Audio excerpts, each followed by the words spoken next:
Oh, God help us all.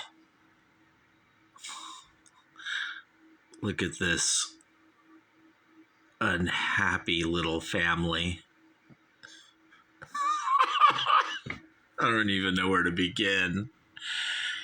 Here on the Clark the Shark Show, where I'm going to review one of the weirdest bands. I got to tell a little story here. Safe as Milk, the debut album from Captain Beefheart. Oh, God. Now, long ago, I hung out in Torrance with this guy named Carl. And there was this guy that would come hanging around who him and me would talk about rare albums. And he said, it was like 1987. I was like 22, maybe 86, 21. And this guy knew about Captain Beefheart, and he knew about everything, this guy. And he was telling me, places to buy records, vinyls. I already knew about, like the Rhodium and stuff like that, or, you could get good shit at a garage sale. But here's the story. We went to the Rhodium, him, me, and Carl, and he said, you got to buy this album. It's by Captain Beefheart. And I'd say maybe 1985. And I had never at the time really heard of Captain Beyond.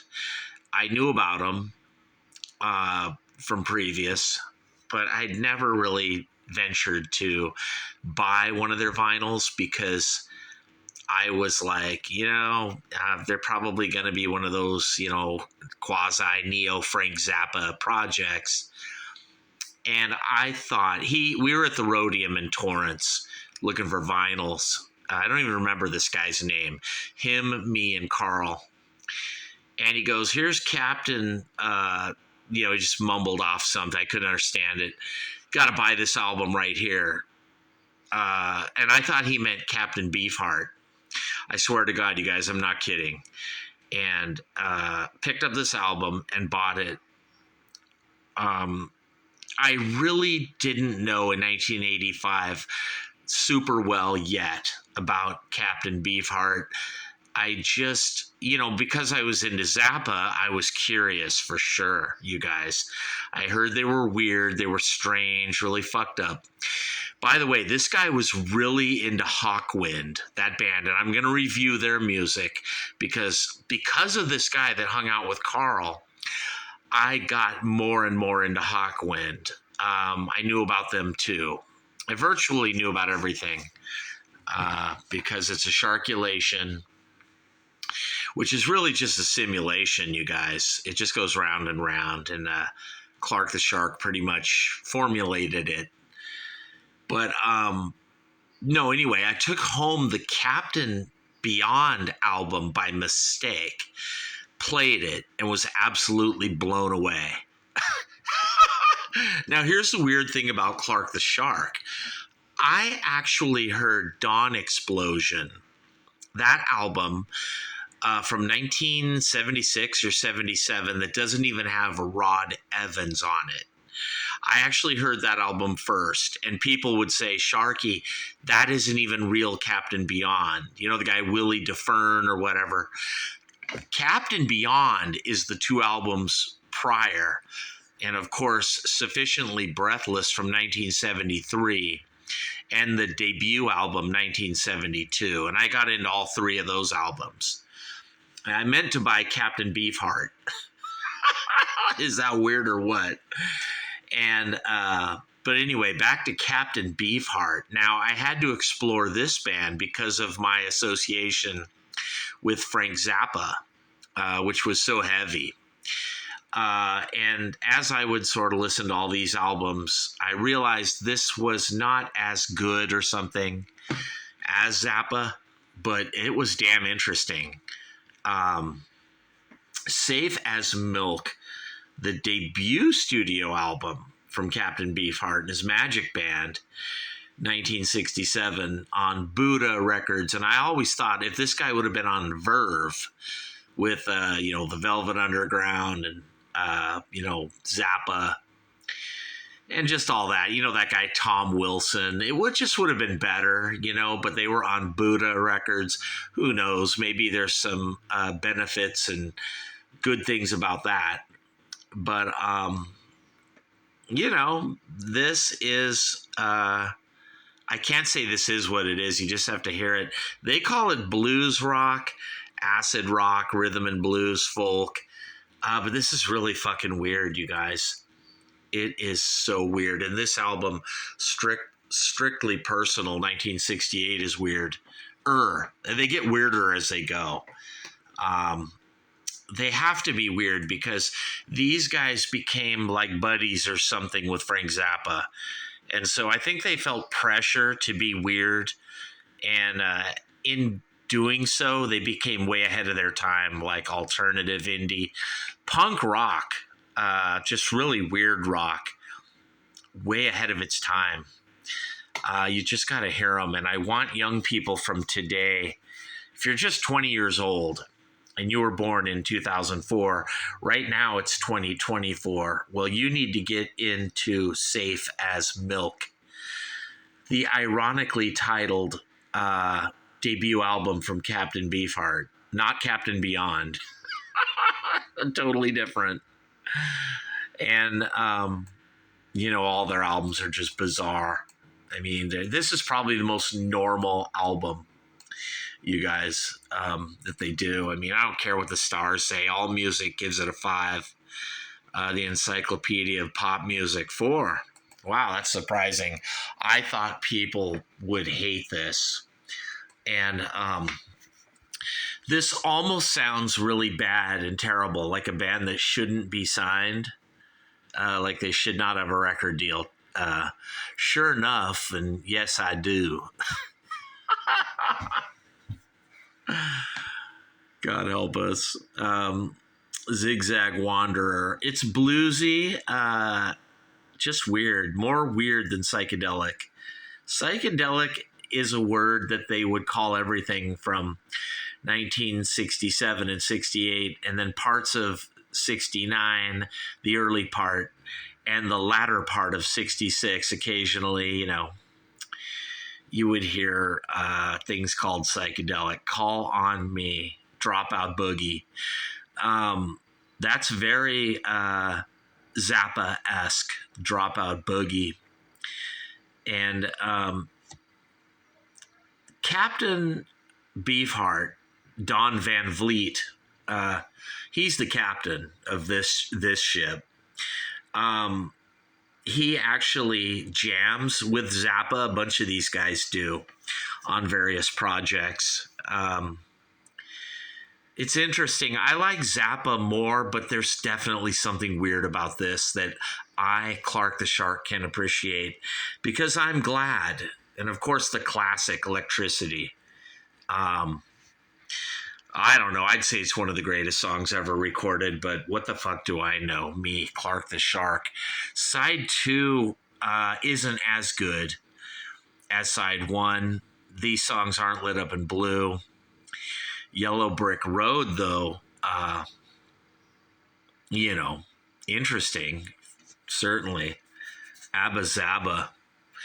I love Abba Zaba, that candy. Actually, my swimming pool business was called Abracadabra, and I think I named it that because of Abba Zaba by Captain Beefheart. And Plastic Factory, awesome. Van Vliet, Berman, Jerry Handley. Probably the best song on the whole album. Maybe, I don't know. Where There's Woman, there's trouble. Take It From Me, Clark the Shark. Grown So Ugly, that's like me, Clark the Shark.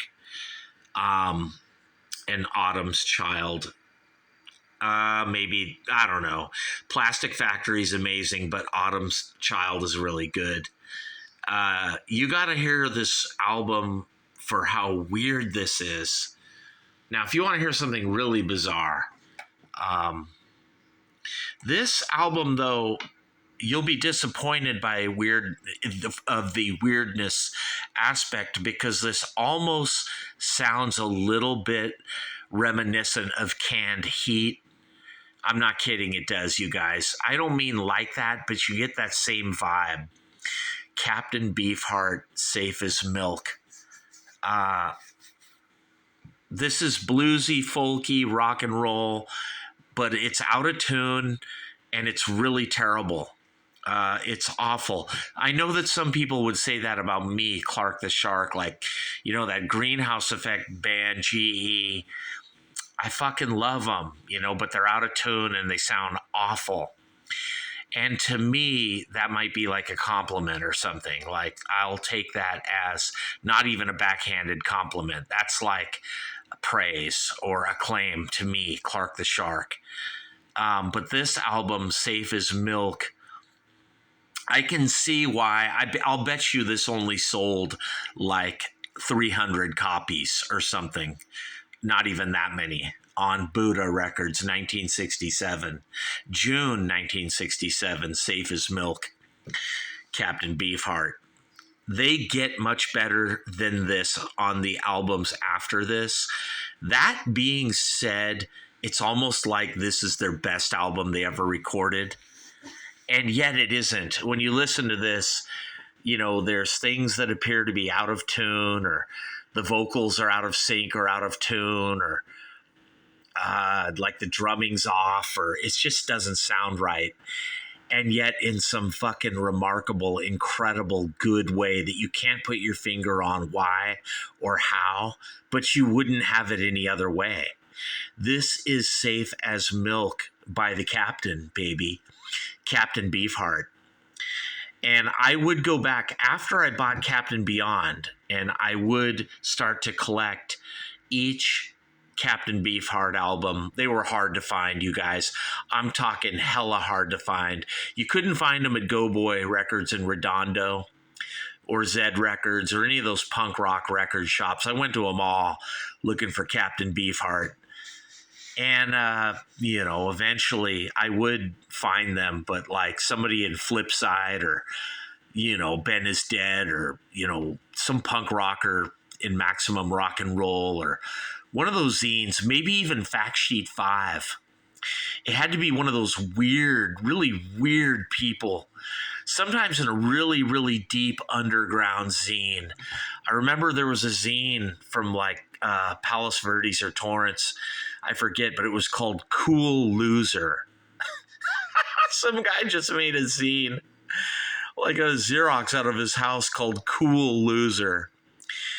And I may have found this album and other Captain Beefheart through that, or maybe not, I'm not sure. But every zine in the mid to late 80s, you know me, Clark the Shark, I would collect them. I had to, in big black trash bags full of zines. And there was the main zine called Fact Sheet 5 long ago, and it would be like the hub where you would learn about every zine. You know, now me, Clark the Shark from GE, the Greenhouse Effect on the Underground, I had to sniff out and learn about all things zines. In the punk rock underground world, underground community.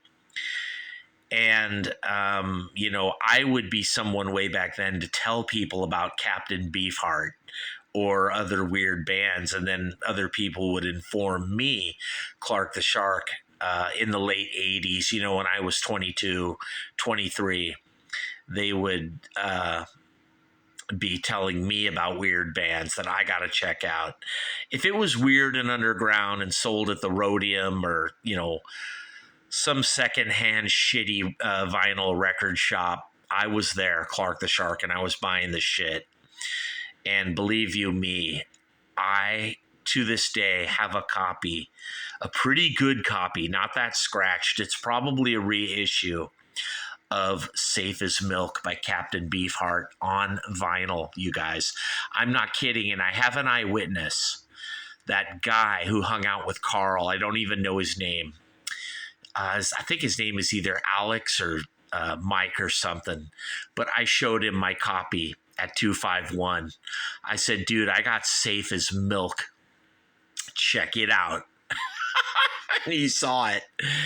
And he was like, holy shit, dude, you are fucking committed to finding underground shit. And I'm like, yeah, dude, very much so. Me, Clark the Shark. I think that's why my music sounds so eclectic. You know, people think I'm into David Bowie or Zappa or, you know, all kinds of weird underground shit. I would tell them, you guys, I'm into Captain Beefheart as much as that shit. But because these guys sound out of key and lame and horrible and just terrible, you guys, this is the worst sounding band.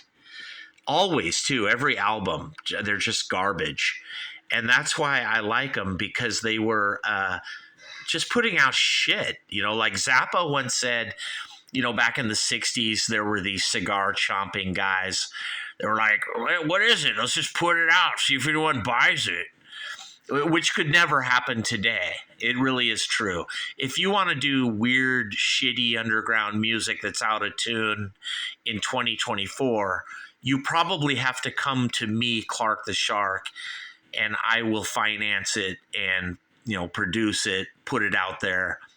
I'm going to be like the only fucking one you could go to, because I'm going to be like the only one who knows about shit like that. You know, and shit like Captain Beefheart, you know. You know, sometimes I say forget punk rock because it's such a cliche. It's, you know, punk sounds shitty. You put it on, you start banging your head and acting weird. And it's just so typical, run-of-the-mill. Some of it's good. And then later on, you know, there's some technical punk bands that kind of almost turn it into a thing like heavy metal, where it's all difficult and all that. And there's a bunch of bands in the late 80s, 90s, and 00s on the underground, or maybe not even the underground, in the pop scene, you know.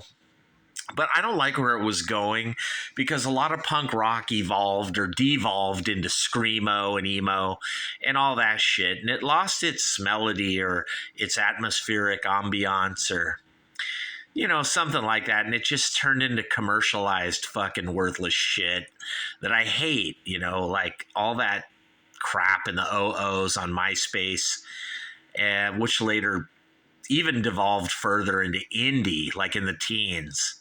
I don't like that shit. It's just run-of-the-mill, standard issue, laissez shit, you know. If I'm going to listen to weird shit, it's going to be weird fucking shit from a long-ass time ago, like Safe as Milk, Captain Beefheart.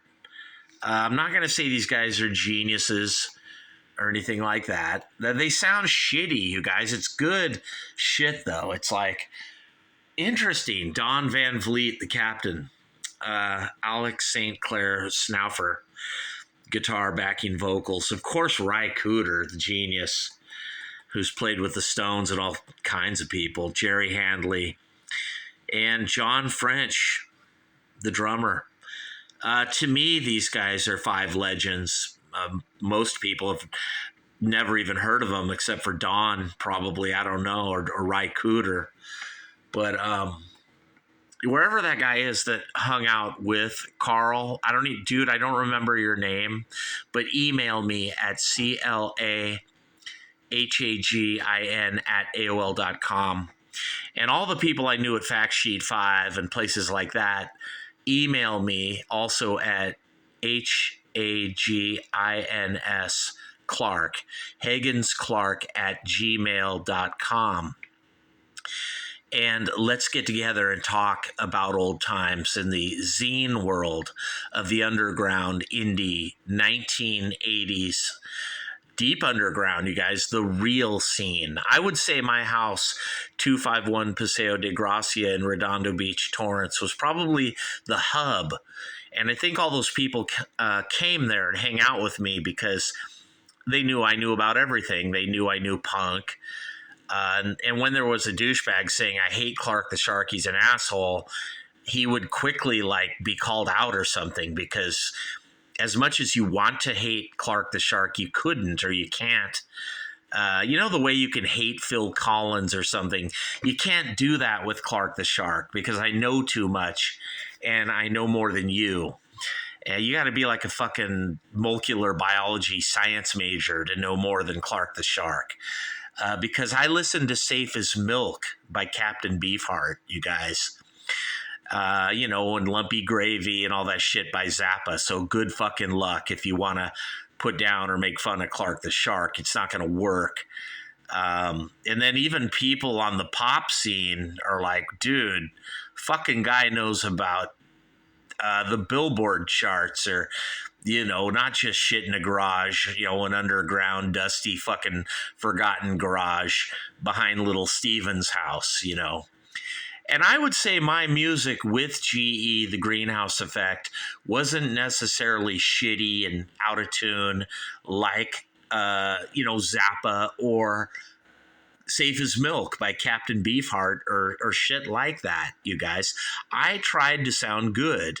I tried to make my music, you know, buyable, sellable, commercial, not really pop to dance to, but like a form of music you would go to down to a store back in the day, or go to a record shop and buy a vinyl. Or I know you can't do that now. Everything's on Amazon, Spotify, iTunes, or streaming, or all that, you know. But I tried to make my music good and sound good, and not to be all shitty and fucked up and out of tune just for the sake of sounding shitty as a form of art. I did that sometimes, but for the most part, no. Right here on the Clark the Shark Show, 1-800-449-8255, from the fabulous golden EIB Sharkerphone. It's a Sharkerphone, baby, not a microphone, because it's gold-plated. Not gold-plated, you guys, solid gold, and it was given to me by Captain Beefheart, because they're like, fuck, dude, you fucking know everything.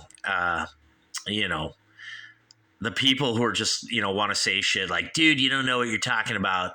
Dude, they don't know, because they don't know who they're talking to, or they don't know who they're talking about, dude. They're talking about Clark the Shark. You know, they may know Lady Gaga, or, you know, Dave Grohl, or, you know, fucking Miley Cyrus or some shit, you guys. But I know Zappa and Captain Beefheart, David Bowie, and the Stooges, and fucked up shit that they don't know. And that's why you're going to get the truth from me. Only 5'6", no college degrees, rare, very few friends. Often alone, me, Clark the Shark, no backup. There's no Marty McSorley or Dave Semenko here at my house that's going to kick your ass. I'm not Wayne Gretzky, you guys. I fight my own battles. I may do it with my mouth or my brain, but when you really sit down and talk to me, you're going to be like, fuck, dude, you can't even fucking talk to that guy. He knows so much. It's true, you guys. And part of it is because I know Safe as Milk, Captain Beefheart. I want you to buy this album. I know if you're young in 2024, if you're just a kid, you're not going to understand this. You're going to say all their albums are shit. They're out of tune. They're fucking awful. The singer can't sing. The guitar is garbage. Some of you might even be like, you know, I'd rather listen to Frank Zappa. At least that sounds decent. I would give this a try, you guys. Every album. They get weirder and more bizarre as they go. They do. But you got to stay with it, and you got to stay with them. And you got to stay with me, Clark the Shark, right here on the fabulous, amazing Clark the Shark Show, where you are going to gain the knowledge here of planet Earth and this universe better than you will anywhere, including the Bible, you guys. It doesn't matter. The U.S. Constitution, an encyclopedia, Wikipedia, fuck, it doesn't matter. I want you to come to me, Clark the Shark, and talk to me, because if I don't know it, I might soon learn it. I didn't say I will, I might. But I definitely know Safe as Milk, the Captain Beefheart. All these albums, I'm going to review every Captain Beefheart album. I have to, because they're so fucking weird. I can't even describe this music to you guys. This is their most normal sounding album. And it's probably their last album they ever recorded that sounds normal. It is, you guys. And this doesn't sound normal at all. This is fucked up music. This is where punk rock, indie, alternative, underground shit comes from right here. This is ground zero, way before the Stooges, you guys. Not before Zappa, but kinda. This definitely influenced Zappa for certain. This influenced everything weird. And the way it goes out of tune and out of key and just gets all crazy, it might have even influenced like Black Sabbath and The Who. I'm not kidding, you guys. Captain Beefheart. Weird, bluesy, rock and roll, garage, a little bit of folk, not really, you know. As much as you might like this album, you're going to like the ones after this even much more. And you tell them that you heard it right here on the Clark the Shark Show, because it's important that you come here. Because probably only I, Clark the Shark, am keeping this music alive and reviewing this weird fucking music. Safe as Milk, Captain Beefheart, Don Van Vliet, you guys. These people, to me, Clark the Shark, in my childhood or my young adulthood, you know, growing up, Don Van Vliet, the Captain. It's people like this that were, to me, like rock gods. Not even The Who, really. Not even the Stooges. Not Zappa. Not Sabbath. Not any of that shit, you guys, because this was weirder. And this is fucked up music, you guys. There's even something about this that's kind of depressing or something, or miserable. I mean, look at these guys. They're miserable, unhappy punk rockers. That's all I can call it. The Stooges' Funhouse and the first album is punk rock, but this is even more because it's way before that. Safe as Milk, Captain Beefheart. Buy this and you tell them you heard it from Clark the Shark right here at 1-800-449-8255. The Wolfman Jack on crack from the Golden EIB Sharkerphone. It's not a microphone. A faster, smoother delivery than Eminem, Dr. Dre, Hannity. More knowledge than El Hushbo. More wisdom than Greg Gutfeld, Rick Dees, or Mario Lopez. More skills and dexterianism. I don't even know if that's a real word, but I have that more than Howard Douchebag. I mean, Howard Stern on Sirius.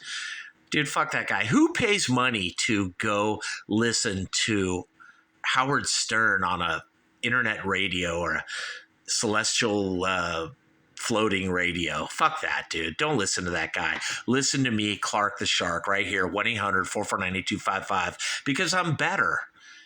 More, you'll get just more shit, more heart, more knowledge. I can't overemphasize it enough, you guys. More heart, because I've got the Captain, baby. Captain Beefheart.